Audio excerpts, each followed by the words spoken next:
I knew the moment Karen walked onto my lawn, arms crossed, sunglasses on, lips pressed together, like she was holding a lemon. That something bad was about to happen, but I didn't expect it to start a war, not just a neighborhood disagreement.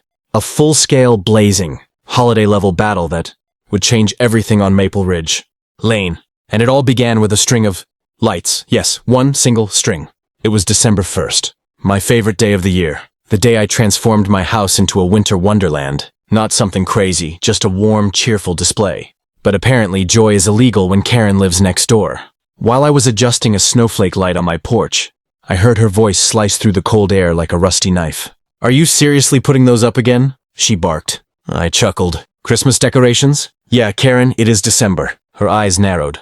"Not those. The LED ones. They're too bright. They violate HOA brightness standards." False. Completely false. I'd memorized the HOA handbook more than most lawyers knew their constitution. But arguing logic with Karen is like trying to teach a pigeon math. Still, I kept my calm. "They're fully compliant. Warm white, low wattage." She cut me off. "I'll be filing a complaint. This neighborhood has standards." With that, she marched back to her house like she was hosting a parade and she was the star. I rolled my eyes. I didn't think much of it. Karen filed complaints the way other people made coffee, daily, automatically, and usually unnecessary. But the next morning, I woke up to a bright neon orange notice taped to my door. Violation, excessive decorative lighting. Fine, $250. My jaw dropped. She did it. She actually did it. And somehow the HOA approved it. I knew Karen had influence, but this was something new, something personal, something intentional. I stood there staring at the fine, my blood warming like someone had plugged me directly into one of those lights. I hadn't done anything wrong. I followed every rule, every guideline, every watt limit. Fine, if they wanted a problem, I could be a much bigger problem. A mischievous idea sparked in my mind, one that started tiny, and then grew and grew, until I realized exactly how I was going to handle this. Not by removing my decorations, but by upgrading them. Massively. Explosively. Spectacularly. Karen wanted a fight? She was about to get a show she'd never forget. I didn't sleep that night. Not because I was angry, though. I was, but because my mind wouldn't stop racing with possibilities. If Karen wanted to weaponize the HOA rulebook, fine. I'd weaponize creativity. I'd use their own wording against them. The violation they slapped on me didn't ban decorations. It only banned excessive decorative lighting for the holiday season. Holiday season. Season. December only. So what if my decorations weren't seasonal at all? As the clock hit 3 a.m., the idea struck me like fireworks exploding inside my head. A full, permanent, year-round light show, synced perfectly to music. Not holiday decorations. Not Christmas-themed. Not seasonal. Just art. Neighborhood ambiance. A public visual music installation. And best of all, completely outside the HOA rulebook. I started researching immediately. Pixel LEDs, DMX controllers, custom sequences, outdoor-rated speakers, ambient sensors, and a system that could automatically adjust brightness based on time of day. If Karen thought my warm white porch lights were too bright, I couldn't wait to see her face when the entire house danced to music. By morning, I had sketches, plans, and a list of parts that was longer than the HOA handbook. I headed straight to the hardware store, loaded my truck with enough gear to wire a stadium, and drove home with a grin. That's when Karen spotted me. She was standing on her porch holding a mug that said "Number 1 Rule Enforcer." I swear she held it up like a trophy. Her eyes narrowed the moment she saw the boxes. "What is all that?" she demanded. "Upgrades," I replied casually. She marched closer, her slippers flapping like angry duck feet. "Upgrades for what?" "My house." "That's not allowed." "Actually, Karen," I said, tapping the HOA handbook I kept in my jacket pocket, "everything I'm doing is completely within regulations. But thanks for your concern." Her face twisted like she'd bitten into a cactus. "You better not be putting those Christmas lights back up," she snapped. "Oh no," I said with a smile. "Not Christmas lights. Something better." She tried to pry more information out of me, circling like a shark smelling drama. But I just walked inside and shut the door. I had no intention of ruining the surprise. Over the next 4 days, I worked non-stop. Drilling, wiring, soldering, programming. My house transformed piece by piece. Rows of LEDs lined the roof. Custom light panels wrapped around the pillars. Hidden speakers nestled under the gutters. By the 5th night, I stepped back and looked at the finished masterpiece. It wasn't a decoration. It was a statement. A declaration. A warning. And Karen had no idea what was coming next. The first test run was scheduled for Friday night at exactly 7:00 p.m. Time when the entire neighborhood was usually outside walking dogs, watering plants, or gossiping about HOA nonsense.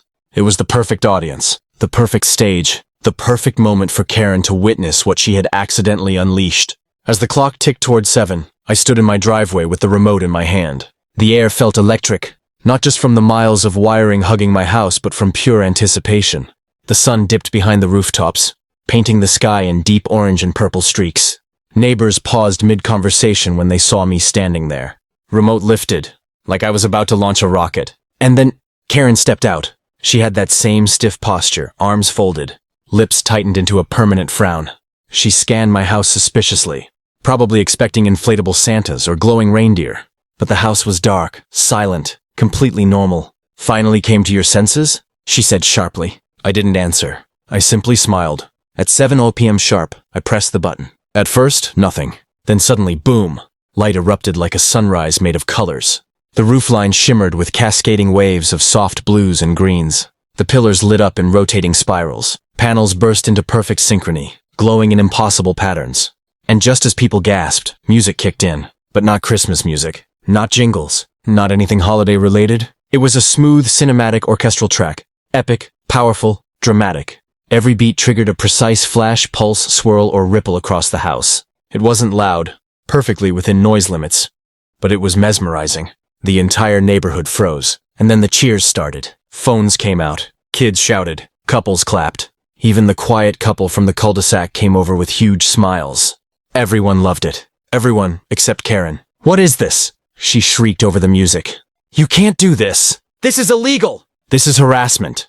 A few neighbors looked at her, annoyed. One even said, "Karen, relax. It's beautiful." She stormed toward me like a hurricane.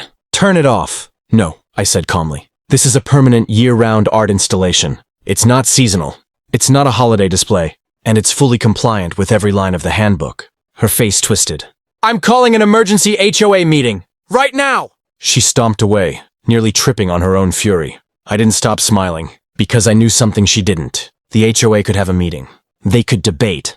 They could argue. But they could not stop what was about to happen next, because tonight was only level 1 of the show. The emergency HOA meeting was held the very next evening. Karen had practically demanded it with the intensity of someone reporting a national security threat, not a synchronized light show. I attended, of course, front row, because I wanted to watch every second of what was about to unfold. The community room filled quickly. Almost everyone showed up buzzing with excitement. Some were still talking about last night's show, replaying videos on their phones, comparing their favorite moments. If Karen expected support, she was about to be very disappointed. She barged in carrying an entire binder stuffed with printed screenshots, photos, and highlighted rules. She slammed it on the table like she had brought evidence of a crime scene. "That display," she said dramatically, "is disruptive, excessive, and clearly against regulations." The HOA president, Mr. Jensen, a calm man who always smelled faintly of cinnamon, adjusted his glasses. "Karen, we reviewed the complaint. As far as we can see, the installation is not seasonal, not holiday-themed, and stays within brightness and noise limits." Her face twitched. But it's a light show." "Yes," he replied, "an artistic one. And there is no rule prohibiting artistic exterior lighting." The room murmured in agreement. I could practically feel Karen melting into pure frustration. "But it bothers me," she snapped. "It stresses me out. It's harassment by illumination." A neighbor in the back raised a hand. "Karen, it's beautiful." "My kids love it," another added. "Honestly, it's the coolest thing this neighborhood has ever had." Someone else chimed in. "It's kind of like a tourist attraction." Karen's jaw dropped as she looked around the room, realizing she was completely alone in this fight. Mr. Jensen sighed. "We can't take action just because you personally dislike something. The installation is within all rules." Case closed. Karen let out a gasp so dramatic it belonged in a soap opera. She stormed out of the room, binder flapping, muttering something about people with no standards. I walked home smiling. That victory alone would have been enough. But I hadn't told anyone, especially Karen, about the final surprise. At exactly 9 p.m., the neighborhood gathered outside again, waiting. I stepped forward with the remote. "Tonight," I said, "is version 2. And with one press, the house ignited into a dazzling symphony of motion. Lights danced in choreographed patterns to a brand new soundtrack. Color waves spun across the roof. The pillars pulsed like heartbeat lines. Even the walkway lit up in flowing trails of light that followed footsteps. The crowd erupted in applause, and just down the street, through her window, I saw Karen watching, silent, defeated, and absolutely glowing in the reflection of my perfectly legal, year-round HOA-proof masterpiece. If you loved watching Karen freak out over my epic light show, don't forget to hit that like button, comment your favorite moment, and subscribe so you don't miss the next crazy neighborhood showdown.